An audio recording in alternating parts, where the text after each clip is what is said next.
Muy buenas noches, estimados espectadores de esta última conferencia magistral del ciclo de conferencias que se ha convocado en el marco de la sexta jornada de clases públicas que convoca el sector 1 de primarias estatales y el Centro de Estudios Superiores del Mayo.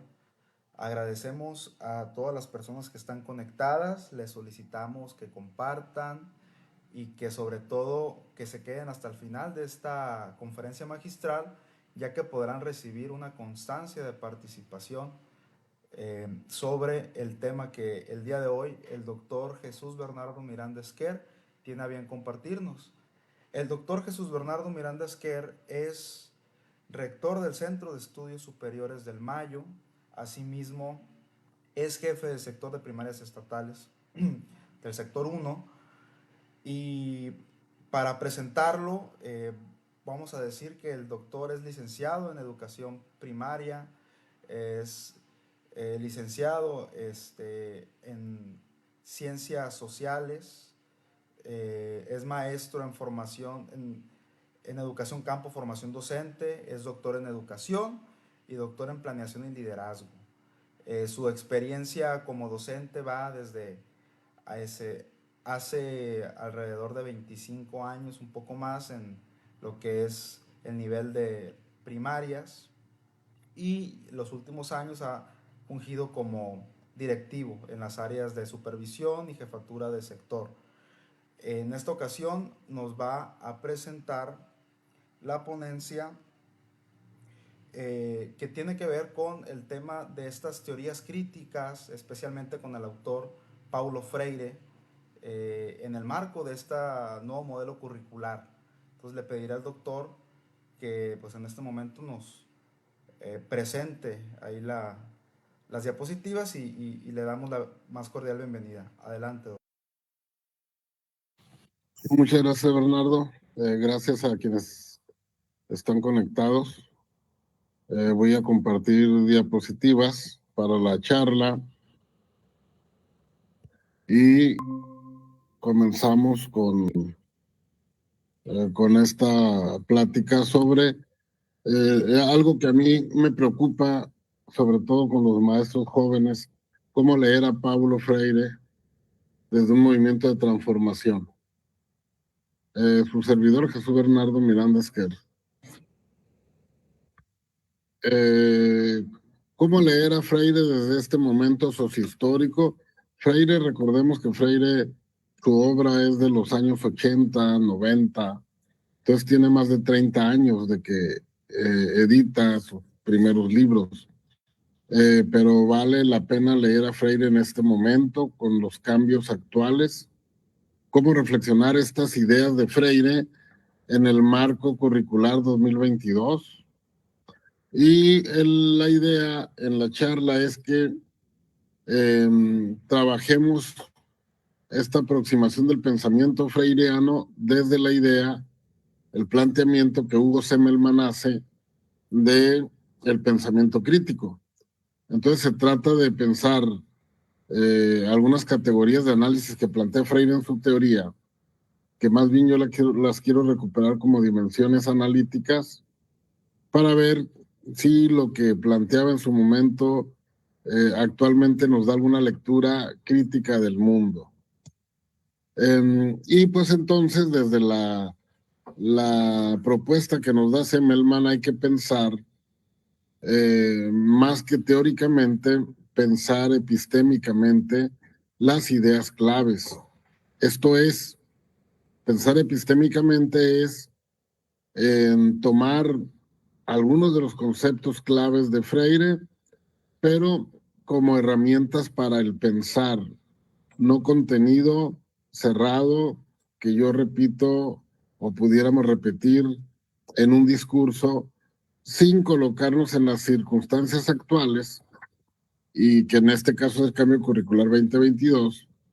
Entonces pensar a Freire epistémicamente es más pensarlo como un autor que nos brinda herramientas para pensar el momento actual, que no es el momento en el que Freire escribió su obra, Eso es lo interesante. Vamos a leer a Freire ubicados en el momento actual.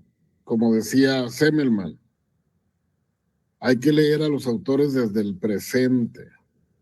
Bueno, esa es la invitación de que leamos a Freire desde las condiciones muy particulares de un cambio de transformación a nivel curricular. ¿Y cuáles son las preguntas claves que quiero que nosotros pensemos como si fueran hipótesis de trabajo o hipótesis de una investigación? ¿Cuáles son las preguntas que habría que resolver? Que las vamos a tratar de tomar como líneas de discusión, líneas de reflexión. Hay aquí 5 preguntas que recuperan las dimensiones analíticas del pensamiento de Freire. Primero, ¿qué tipo de hombre y ciudadano se desea formar? Cuando hablamos de esta formación del hombre, del ser humano, pues habrá que contestarlo frente al nuevo currículo. ¿Cuáles son las ventajas del aprendizaje dialógico? Esa sería otra hipótesis para plantear. Realmente hay ventajas en ese aprendizaje dialógico. Y otro punto que ha sido eh, soslayado en muchas ocasiones en la discusión académica, el carácter político del cambio. ¿Cuál es el carácter político de este cambio curricular?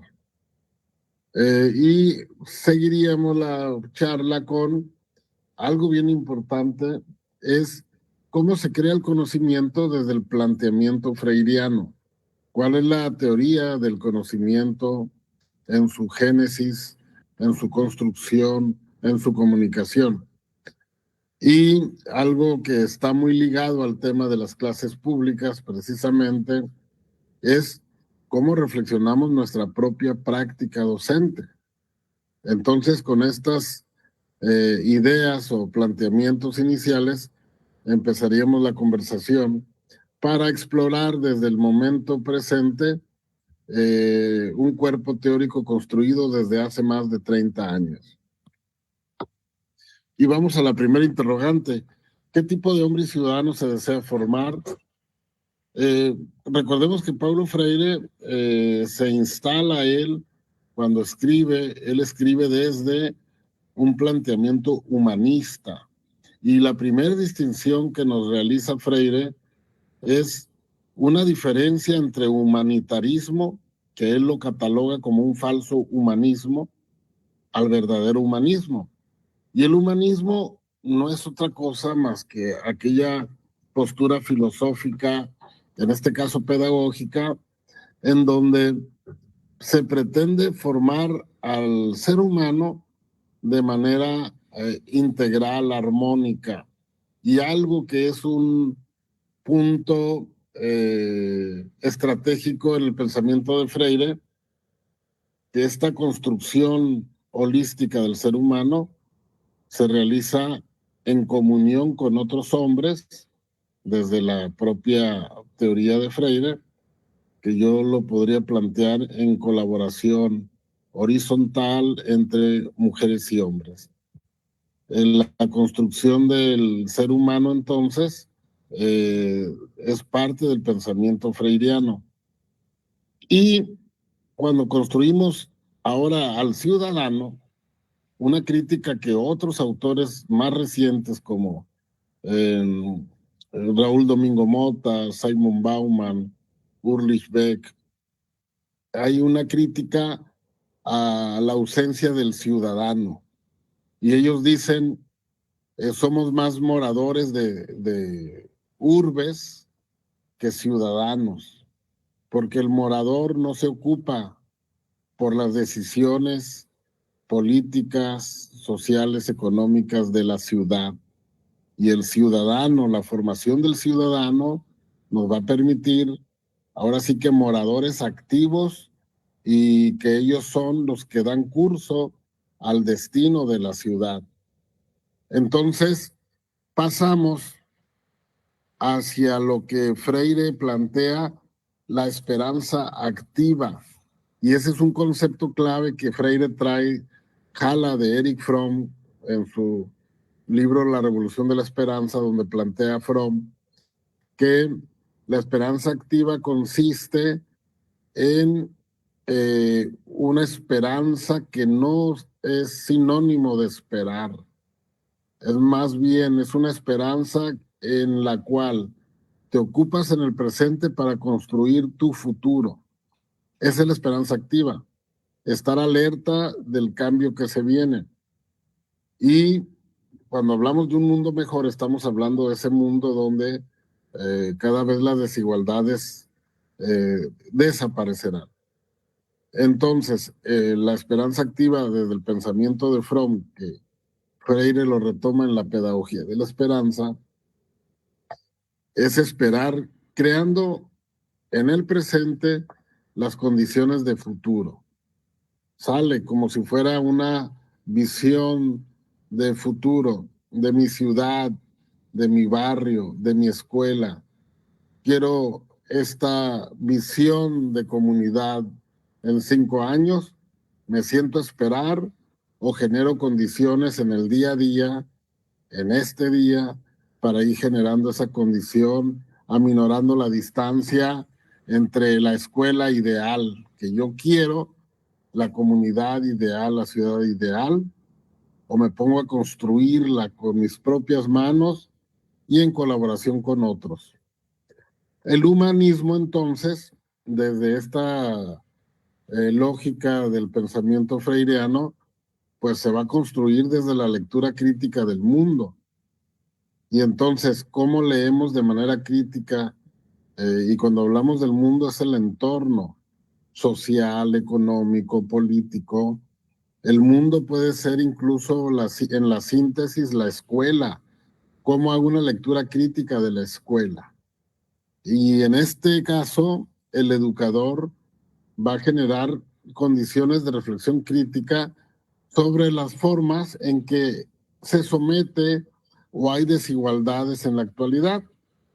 Y cuando hablamos de sometimiento, no necesariamente tiene que ser algo de manera física. Pensemos en este momento formas de sometimiento, a niños, niñas que son excluidos de manera sistémica y sistemática dentro de un sistema educativo, cuando no estamos pensando la educación desde un enfoque inclusivo. Ahí hay cierto sesgo, ahí hay inercias institucionales, ahí hay enajenación, aquella rutina, aquel ritual que no me permite darme cuenta de que yo estoy normalizando la exclusión desde la escuela, por ejemplo. Entonces, el humanismo requiere de lecturas críticas. Leer el mundo, como decía Freire, es estar en el mundo. Si yo leo la escuela, estoy en la escuela, genero condiciones este día para construir la escuela de futuro. Porque la escuela de futuro no se construye sola, se construye desde el presente. ¿Y qué tensiones tenemos en esta primer pregunta? ¿Qué tensiones hay? Tenemos una tensión entre dos polos. O nos escondemos y nos orillamos a un nihilismo, a una falta de esperanza, a una falta de poder tener esa esperanza activa que es el otro polo, dar todo por hecho como un determinismo, o me muevo al tema de la esperanza activa, construyendo desde el presente el futuro. ¿Cuál es la otra tensión, el otro polo, la otra lucha?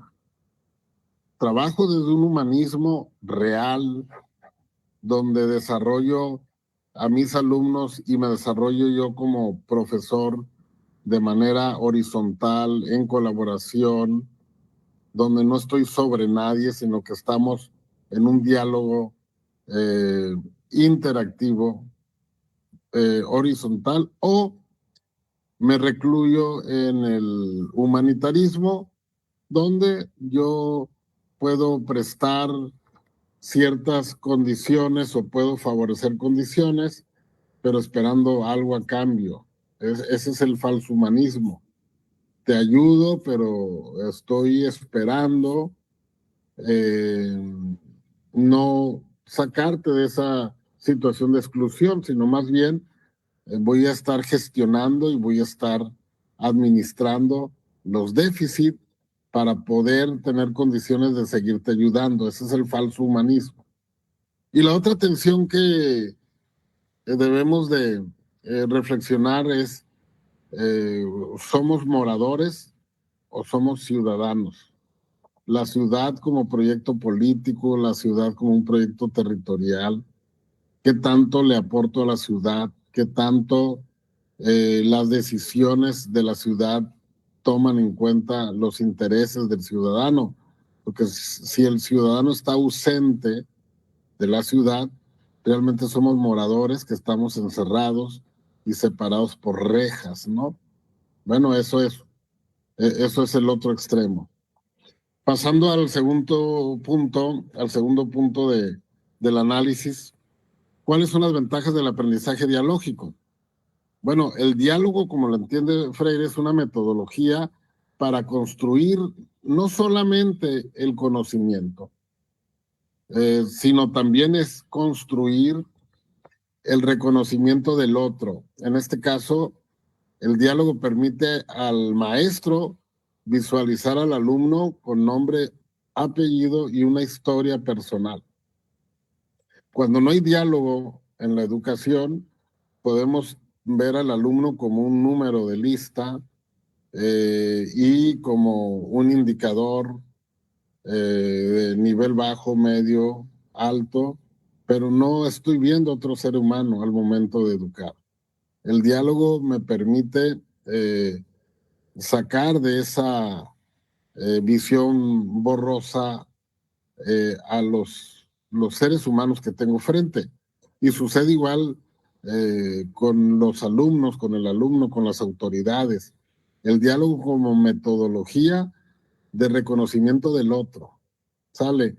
Reconocer al otro entonces es, para el caso del docente, es que no poseemos el conocimiento, lo decía Freire hace 30 años. Ahora con la inteligencia artificial, ahora con Internet y con todos los avances tecnológicos, pues el maestro no puede seguir pensando que él posee el conocimiento y que el conocimiento es una construcción acabada. Y más que, como decía Santos Guerra, más que buscar que los alumnos beban ese conocimiento, debemos de formar buscadores de conocimientos. Y el maestro tiene que favorecer el descubrimiento cada vez de cada nuevo contenido, cada nuevo conocimiento. ¿Qué tensiones vemos aquí? Pues está muy claro el tema. Aquí hay una tensión eterna que vamos a tener un tradicionalismo pedagógico, quedarnos en aquellas actividades simples de copia, de calcar, dibujar, hacer planos, etcétera, o irnos a pedagogías críticas. Las clases que vimos este día en el auditorio aquí en Navojoa nos dan un gran ejemplo de cómo podemos los docentes, directivos, supervisores, cómo podemos poner en acción metodologías que si bien teórica y conceptualmente tienen coherencia, pues lo que debemos de ganar es la coherencia práctica, cómo la implementamos, y nos hemos dado cuenta en esta sesión, primer sesión, de que los maestros le están haciendo un gran aporte a esa parte conceptual de referencia, porque lo más significativo es lo que está en la práctica del docente con los niños y las niñas que tenemos en las aulas de escuelas públicas o de escuelas privadas. Y eso no se recorta en el libro de texto y eso no se recorta en los programas. Entonces, ahí estamos con una postura crítica de la pedagogía, una pedagogía realmente experimental. Pasando al otro punto, ¿cuál es el carácter del cambio, el carácter político del cambio? O sea, ¿los cambios tienen un carácter político? Pues Freire dice que sí, ¿no? Freire incluso dice que todo acto educativo es un acto político, que todo acto educativo siendo un acto político te pone a favor de unos y te pone en contra de otros. Entonces la práctica educativa revisada así desde Freire, en realidad es una práctica política. Y yo pudiera agregar, es una práctica micropolítica, ¿sale? Porque es tratar de convencer a otros cercanos hacia un proyecto político. Y todo el tiempo en todos los currículos que ha habido, siempre ha habido carga ideológica en los contenidos, sobre todo en los contenidos de historia, sobre todo, o de geografía política. La carga ideológica es algo natural en los contenidos. Entonces, ahorita lo que pasa es que ahorita ha quedado muy visible esta carga ideológica, pero anteriormente era parte del tema de los libros de historia y los libros de geografía que tenía que ver con la geografía política, incluso los de educación cívica, llevan carga ideológica. Y lo platicaba hace un momento con nuestro amigo Farfán, que nos visita, el doctor Farfán, lo platicaba hace un momento. En este momento en el que estamos en un momento de transformación, y ahorita veremos lo que es la transformación, cómo se entiende desde el cambio educativo, en este momento innovar es un acto marginal.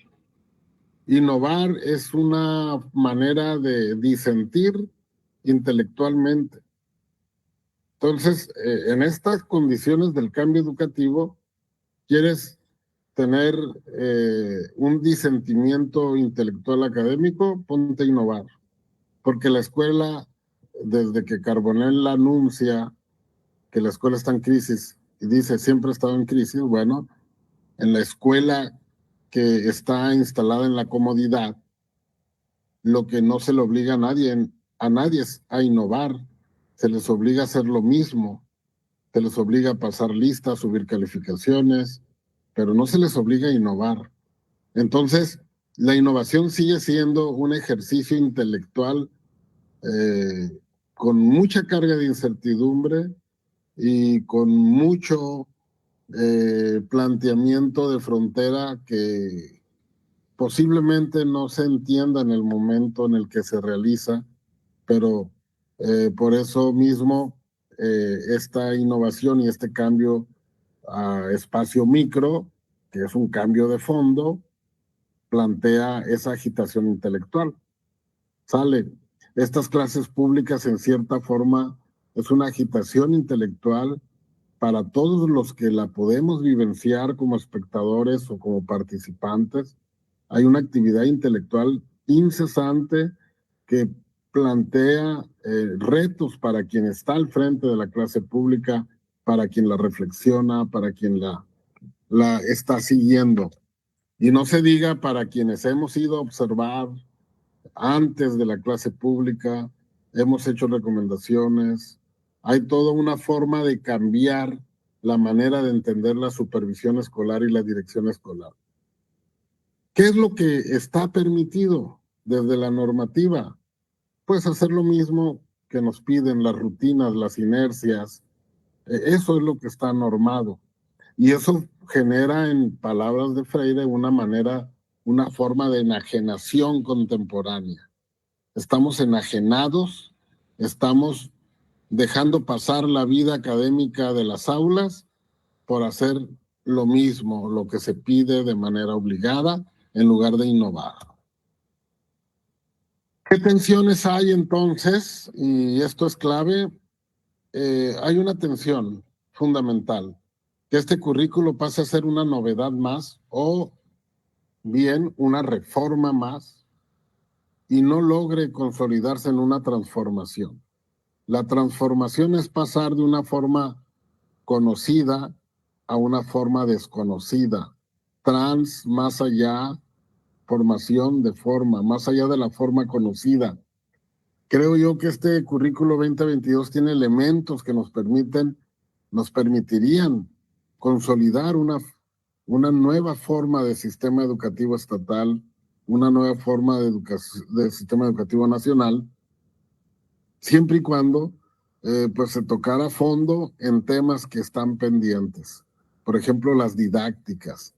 Por ejemplo, el tema de lo que planteaba Leontiev Engström, ese cambio del sistema de actividad que es una clase. Si cambiamos esa parte que es la más invisible y la más cotidiana, entonces podríamos estar pensando en una transformación. ¿Cómo se crea el planteamiento freiriano? Perdón, ¿cómo se crea el conocimiento de este planteamiento de Freire? Pues cuando Freire habla de que tenemos que conocer la realidad, él liga mucho el tema del conocer con la concientización y la transformación. Entonces recordemos que Freire, su teoría pedagógica, la construye básicamente alfabetizando a adultos. Y a la vez de alfabetizar, cuando él decía, tenemos que leer el mundo, no es solamente leer y darle sonido a las grafías, sino era leer políticamente el mundo, leer de esa manera. Entonces, aprender a leer para Freire en la alfabetización de adultos era aprender a concientizar al adulto para que pudiera transformar a favor de él, del adulto, de lo que decía él, de los desposeídos, transformar condiciones favorables, ¿no? Para lo que él llamaba los desposeídos de la tierra. Entonces, la transformación de la realidad es una espiral epistemológica. Iniciamos, si yo quiero transformar la realidad, y cuando hablemos de realidad, siendo menos abstractos, transformemos la escuela. Si yo quiero transformar la escuela, si yo quiero transformar el aula, la transformación hay que ponerla en un espacio manejable para que no sea tan abstracto. Si yo quiero transformar el aula, la espiral epistemológica, la espiral que me permite construir un conocimiento profesional es diagnostico mi clase, intervengo, o sea, doy una mediación, intervengo, evalúo y vuelvo al inicio a repensar esa clase.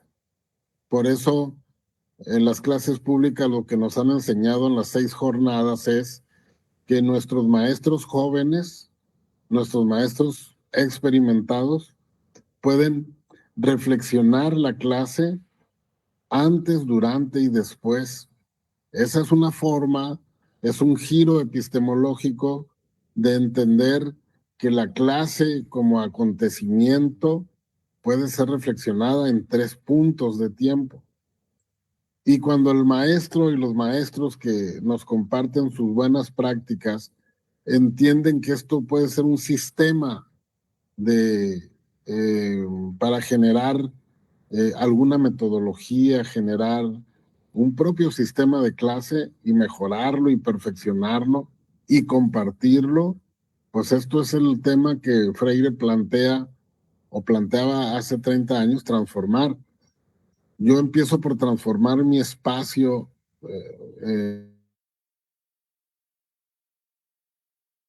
inmediato. Y obviamente, si no cambio yo primero, si no cambio en pasar de una práctica docente sin reflexión a llegar a una praxis, que la praxis es entendida por el propio Freire como una práctica reflexiva. Si yo no reflexiono mi práctica, pues ¿qué puedo cambiar? No puedo cambiar mi clase y menos puedo cambiar la escuela. Entonces el cambio, obviamente, y por eso decía Carbonell, la innovación y tiene nombre y apellido. El maestro que innova tiene un nombre y un apellido y tiene una historia profesional y personal detrás. Entonces, esta manera de conocer y construir conocimiento, en el caso de los profesores, pues no hay de otra más que trabajando pedagogías experimentales. Y colocando esta revisión desde el pensamiento freiriano al currículo 2022, pues hay que advertir, ¿no? Que los libros de proyectos de aula escolares comunitarios se deben significar desde los contextos locales, contextos con X, perdón, de las escuelas. ¿Qué tensiones hay? Que son las tensiones que ha habido en todas las reformas. Podemos caer en la ruta instrumental de que siga siendo el libro de texto el centro y no puede ser el libro de texto el centro de la planificación. Tiene que ser en este momento, por las condiciones curriculares que tenemos, la comunidad como centro, la comunidad como pretexto para conocer. Y la otra tensión todavía más complicada, y esta sí nueva, reciente, novedosa, porque antes no teníamos esta tensión, antes estábamos en un enfoque disciplinar todos. Ahorita la gran tensión y el gran reto de los maestros es pasar de un enfoque disciplinar, o sea, disciplinas del conocimiento desconectadas, español, matemáticas, naturales, sociales, a iniciar una nueva perspectiva interdisciplinar. ¿Esto qué quiere decir? Que las disciplinas se cruzan, se empalman y entonces empezamos a ligar ese conocimiento desarticulado, se revisa más complejo, más tejido, más revuelto, y entonces cobran sentido los campos formativos. Y esa es la mirada interdisciplinar. Pero la mirada interdisciplinar tiene que ir no solo a la planeación, tiene que pasar de la planeación a la práctica y de la práctica a la evaluación. Y aquí hay una tensión. ¿Cómo evalúo lo que he trabajado interdisciplinar? ¿Cómo lo evalúo de manera disciplinar en un examen para una Olimpiada del Conocimiento que me va a volver a encajonar a disciplinas que yo he tratado de desinstalar esa mirada disciplinar en los maestros, en los directores, supervisores, en mí mismo? ¿Cómo he logrado planear así? Estoy intentando dar las clases como las clases fabulosas que hemos observado esta tarde. ¿Y cómo me voy a un examen por disciplinas? O pongámoslo, un examen censal, Mejor Edu por disciplinas. Pues no se puede. Una Olimpiada del Conocimiento por disciplinas.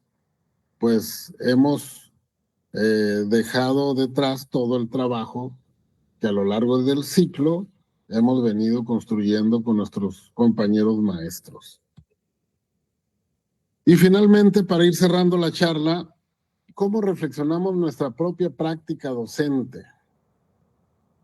Bueno, la reflexión de la propia práctica ocupa de un sistema crítico de seguimiento.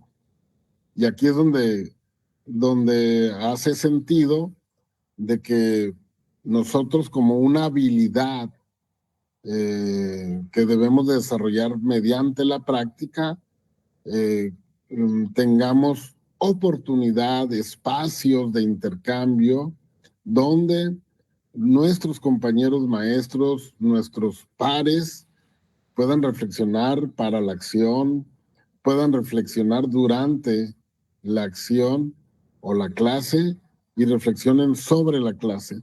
Este seguimiento de la práctica pues va a ocupar de observación, de diálogo, de tal vez algún protocolo o guión observacional en base a metodologías.